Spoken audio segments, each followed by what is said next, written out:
Oi, pessoal, tudo bem? Eu sou Álvaro e vamos estudar Jung. Bom, pessoal, ah, fazendo um esforço de pensar a clínica do Jung e a partir da clínica do Jung pensar a sociedade, pensar a política, pensar os afetos, tá?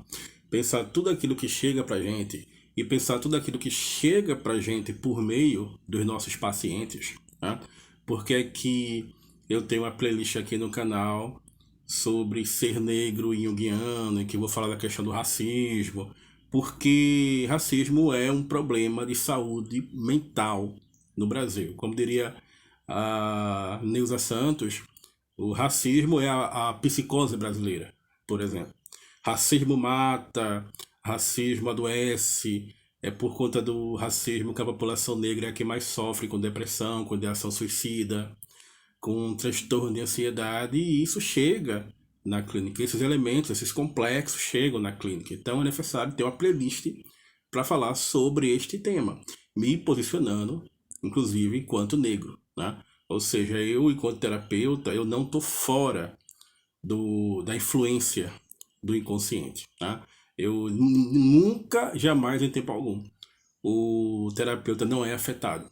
A afetividade, inclusive, é a base da nossa reflexão. Nós não trabalhamos com o mito positivista de neutralidade. Nós trabalhamos com a afetividade. Tá? E a afetividade é como é que nós nos afetamos. E aqui no canal tem uma playlist que é a maior playlist do canal, já com 40 vídeos, certo? Em que eu falo sobre política, em que eu falo sobre psicologia social, mas fundamentalmente sobre política. Também levando em consideração que existem ao todo 30 playlists aqui no canal, e eu falo sobre política em uma playlist, e eu falo sobre a questão do racismo em uma playlist. Ou seja, as outras 28 playlists eu falo sobre outros assuntos. Eu falo sobre mitologia, sobre alquimia, sobre acolhimento junguiano, como acolher os fenômenos na clínica. Eu falo sobre imaginação ativa. Eu falo sobre sincronicidade, sobre psicologia dos fenômenos ocultos, psicopatologias, aconselhamento psicológico. Eu falo sobre tantos assuntos, né? Que é espiritualidade, enfim, são muitos, religião, são muitos assuntos, muitos temas nas playlists. E a gente vai conversando sobre cada um deles, né? Então aqui, nessa playlist do canal sobre política, eu gostaria de falar sobre política. Então, um tema que está sendo muito discutido agora no Brasil é sobre os 10 anos da jornada de junho, né? Os 10 anos das jornadas de junho, que foram em junho de 2013. Inclusive, teve um texto tem, né, um texto da Dilma Rousseff que está sendo bastante comentado agora. Eu li esse texto no site da Boitempo, porque está lá disponível. E acabei de comprar o livro, inclusive. O livro foi lançado há 20 minutos agora, aqui no Recife. E eu estive lá, inclusive, no lançamento do livro. É, Nesse livro colabora, né, um dos autores desse livro é o Jones Manuel, tá? Com quem eu tive uma prosa, uma conversa, né, inclusive na porta do auditório, a gente prosseguiu um pouquinho. Que é um cara massa. E quem sabe até muito possivelmente eu vá dar um mini curso inteiro aqui no canal sobre essa questão da clínica junguiana e da imaginação política, né? Ah, ou seja, eu li o livro na internet e fui e comprei o livro, né? É importante a gente comprar o livro também para dar aquela força para os autores e tudo, né? Ah, mas como é que a gente pensa essa questão da jornada de junho, que faz 10 anos agora? Como é que a gente pode pensar de um ponto de vista junguiano, conversar sobre um ponto de vista junguiano?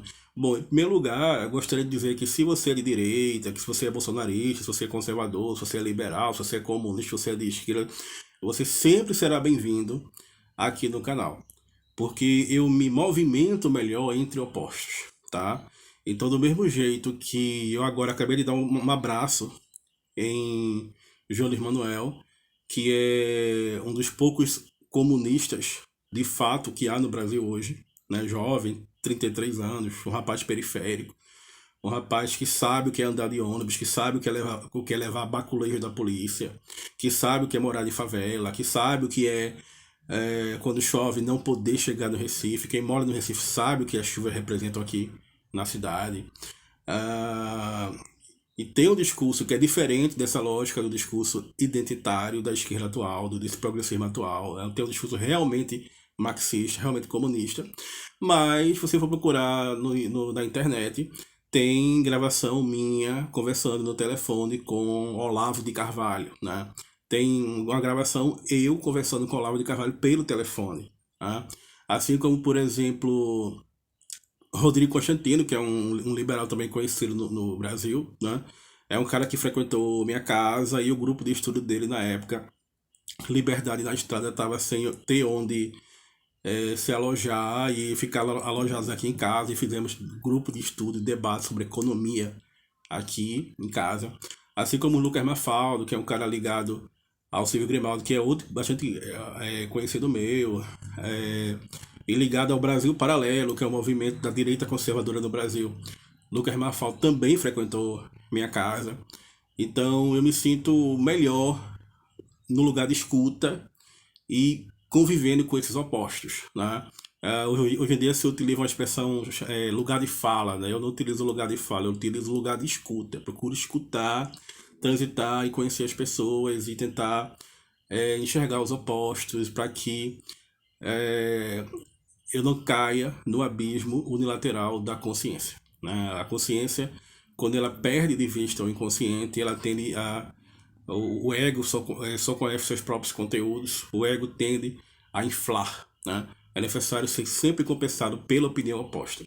Engraçado que até um inscrito aqui do canal mandou um áudio para mim pelo WhatsApp, dizendo que Álvaro, eu gosto de ouvir você, porque mesmo quando você discorda, você fala que vai estudar, né? E isso é bastante raro hoje em dia. Porque geralmente quando as pessoas discordam, as pessoas tendem a tirar credibilidade daquilo que é dito e a desqualificar totalmente a tese que é apresentada, né? Então, mesmo quando você critica Jung, Álvaro, o escrito me mandou um áudio pelo WhatsApp, né? Mesmo quando você critica Jung, você vai, critica, levanta objeção e no final você fala, vamos estudar Jung. Ou seja, você não critica para desqualificar. Muito pelo contrário, você critica, bate, no final, vamos estudar Jung. Tá? Que bom que algumas pessoas estão entendendo o que eu estou fazendo. Tá? Que a gente precisa aprender a discordar. A gente precisa aprender a discordar e discordar com honestidade intelectual. Sempre que você fala, eu não concordo com isso, mas eu vou estudar. Tá? Ou quando você pega uma tese e de repente você bate naquela tese, você termina a sua crítica dizendo, eu vou estudar. Tá? Ou seja, é uma forma honesta de se colocar em um debate político. No caso do questionamento que eu faço ao Jung, todo mundo que acompanha o canal sabe, em relação a alguns problemas fundamentais que existem no Jung no que diz respeito a uma tentativa de construção de uma psicologia das raças, que evidentemente é racista, porque todo discurso científico sobre raça é racismo, todo discurso científico sobre raça é aquilo que os racistas querem, os racistas querem dizer que o conceito de raça é algo científico, e a psicologia é uma ciência, então não pode vestir psicologia das raças, tá certo? Mas que o Jung também não aprofunda isso, e isso não é a marca mais visível, a marca mais central da sua psicologia.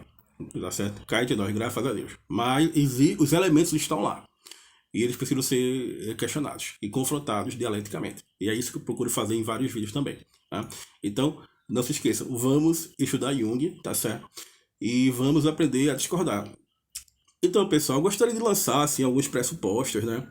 Para que a gente possa entender um pouco essa questão das jornadas de junho. Tá?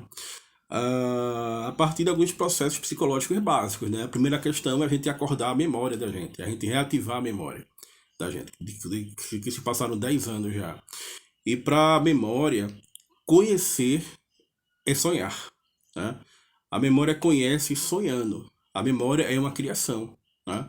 A memória é sempre uma criação. Basta você ler o, os autores memorialistas, por exemplo. Basta você ler um Graciliano Ramos, um Guimarães Rosa, um Mariano Suassuna, tal. Eles trabalham com a memória, contam a sua própria história, contam a história da sociedade, mas ao mesmo tempo criam, de certo modo, uma experiência viva de ser brasileiro que muitas vezes vai se encontrar e vai se adequar, inclusive, a representações coletivas de identidade nacional, de identidade cultural, de identidade política. A memória é uma construção e nada pode ser pensado se não for antes sonhado. Então a forma que a gente tem de trabalhar com o passado, trabalhar com fenômenos políticos como esse, tão aglutinador como o da Jornada de Junho de 2013, né? É a gente pensar nossa memória, tá? Sabendo que a nossa memória é, antes de tudo, uma construção da nossa fantasia, do nosso sonho. A gente não se lembra exatamente aquilo que aconteceu, mas sim aquilo que o afeto nos diz que aconteceu.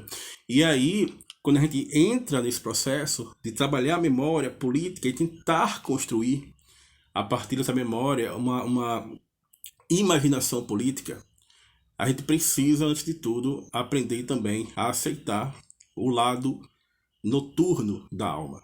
Né? E o que significa aceitar o lado noturno da alma? Significa aceitar os sonhos, significa aceitar a imaginação, as imagens arquetípicas que emergem do processo social, que emergem do processo coletivo. E saber que essas imagens muitas vezes nos retificam, dizem algo à nossa atitude consciente. É necessário escrever essas memórias, escrever essas mensagens que o inconsciente coletivo nos dá, tá certo? E para a gente poder reescrever, reaprender a pensar politicamente, a viver politicamente, e a construir essa imaginação política, a gente precisa aceitar esse lado noturno da alma, assim como na psicodinâmica compensatória do inconsciente, o psicólogo junguiano procura adequar dialeticamente, adequar em termos de sentido, as imagens do inconsciente com a própria atividade consciente. Processo de reescritura, processo de reelaboração, processo de interpretação, processo de amplificação. Porque é isso que o psicólogo junguiano faz. O psicólogo junguiano observa, o psicólogo junguiano, ao observar a alma do paciente, observa a sua própria alma, é um processo não apenas de empatia, que é algo muito do extrovertido, mas de autoempatia. Somente a psique pode interpretar a própria psique, somente a psique pode observar a própria psique, e como a psique se torna subconjunto de si mesma, tudo aquilo que é subconjunto de si mesmo se manifesta de modo paradoxal, ou seja, é aí que surgem as antinomias, tantas antinomias que fundamentam o método junguiano, tá? Surge daí, da unidade do corpo e da psique, do geral e do genérico e do individual, que um não importa perante o outro, o individual não importa perante o genérico não importa perante o individual, a psique depende do corpo, o corpo depende da psique. Trabalhamos cientificamente, mas o processo de esculpir a alma é um processo artístico. Né? Trabalhamos entre a imagem e o conceito, a imagem que o sonho nos traz, o conceito que a epistemologia constrói, que a gente constrói filosoficamente, cientificamente, no sentido de religar, ou de ligar pelo menos, as imagens arquetípicas com um processo de uma prática, de uma construção clínica que nós temos com a experiência, tudo aquilo que emerge na terapia. E aí o psicólogo junguiano, ele se coloca nessa escuta e ele descreve os processos em uma atitude natural de descrever, para depois tentar explicá-lo por meio do método comparativo, utilizando-se da política, da antropologia, das ciências humanas, da sociologia, da epistemologia, da filosofia. E esse processo explicativo, por si só, produz sentido na clínica, interpretando, atribuindo sentido ao fato, compreendendo, se autolocalizando no tempo e tentando, ao se autolocalizar no tempo, tentando se situar historicamente, sociologicamente, politicamente. Tá? Então, é necessário reaprender a sonhar, é necessário trabalhar a memória, é necessário trazer essas imagens. E as jornadas de junho de 2013 dizem muito respeito a isso, porque vários complexos foram constelados, inclusive pautas progressistas foram surgindo e a própria psique brasileira começou a se dividir. E aí é uma tese que o pessoal de direita confronta, mas aí que o pessoal de esquerda levanta, é que a direita brasileira, ao se identificar com o antissistema, passou a atrair o afeto brasileiro, a afetividade brasileira, e isso fez com que pautas progressistas da esquerda, lá atrás, em 2013, se transformassem em pautas conservadoras, ou seja, um processo de enantiodromia, né? Processo de correr para o lado oposto. Porque 2013 é um momento de espécie de falência do nosso modelo representativo, é um modelo de fim da nova república. Há mais manifestações em 2013 do que em todos os anos 80 no Brasil, onde houve a volta do sindicalismo, a volta dos movimentos sociais, a democratização, a nova república, as eleições diretas e tal. Há mais manifestações em 2013 do que em toda a década de 80. E muitas das pautas progressistas foram sendo transferidas para um conservadorismo político, para a ideologia liberal, por conta das reformas liberais que foram sendo feitas no Estado brasileiro ao longo de décadas, e principalmente a partir de 2015, né? Com a questão do pacote fiscal, a questão do real político, né?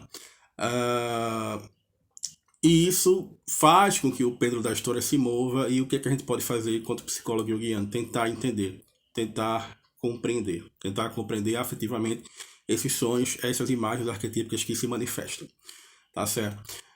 Se a gente não consegue entender o mito, a gente é devorado por ele, né? Uma outra questão que essa semana foi muito comentada, principalmente hoje, a questão do submarino que afundou, o submarino Titã, que os milionários queriam ver o Titanic, é muito porque a viagem marítima é um mitologema fundamental, presente em várias narrativas, presente em várias mitologias. O Titanic é um mito moderno, e quando você não dialoga com o mito, como é o caso dos milionários que não souberam dialogar com o mito, você é devorado por ele, como esses milionários foram, tá? Só um exemplo de quando a gente não consegue trabalhar o inconsciente, quando a gente não consegue dialogar com o mito, nós somos devorados por ele, tá?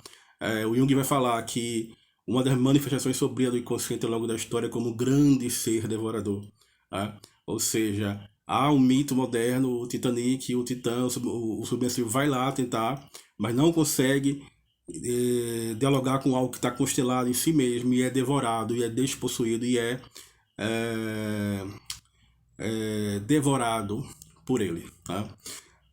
Desassimilado por ele.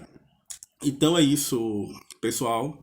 A forma que a gente tem de construir uma imaginação política é apelar para a memória como processo psicológico básico, apelar para os afetos, saber que a memória criativa é uma invenção da alma, colocar essas imagens para o centro da consciência, para a consciência reescrever essas imagens e se deixar permitir catalisar por esses afetos. Eu vou anunciar agora, mas lá na frente nós vamos fazer aqui um mini curso no canal sobre imaginação política e como construir a imaginação política. É isso, pessoal. Muito obrigado e não se esqueçam, vamos estudar Jung.